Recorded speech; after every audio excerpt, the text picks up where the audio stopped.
আসসালামু আলাইকুম। আপনাদের সাথে আমি খুবই মজার পায়েসের রেসিপি শেয়ার করব।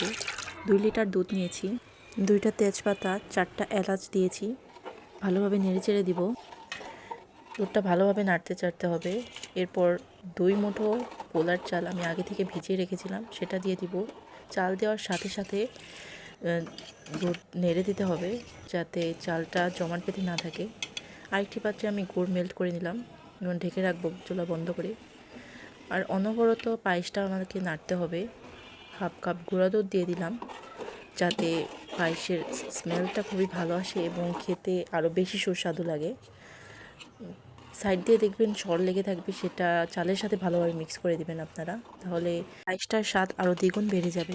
আমি চালগুলোকে ভালোভাবে নেড়ে চেড়ে ভেঙে দিচ্ছি যাতে পায়েসটা একটু ঘন হয় বেশি। এরপর চুলা থেকে আমি পায়েসটা নামিয়ে নিচ্ছি। সামান্য ঠান্ডা হওয়ার পর আমি 1 কাপ গুড় দিয়ে দিব। আপনাদের টেস্ট অনুযায়ী আপনারা মিষ্টিটা ডিসাইড করে দিবেন। এরপর ভালোভাবে নেড়েচেড়ে আমি চুলায় 2 মিনিট নাড়াচাড়া করব। অনবরত নাড়াচাড়া করতে হবে, না হলে কিন্তু পায়েসটা নষ্ট হয়ে যাবে। এরপর বাদাম দিয়ে দিলাম, কিশমিশ,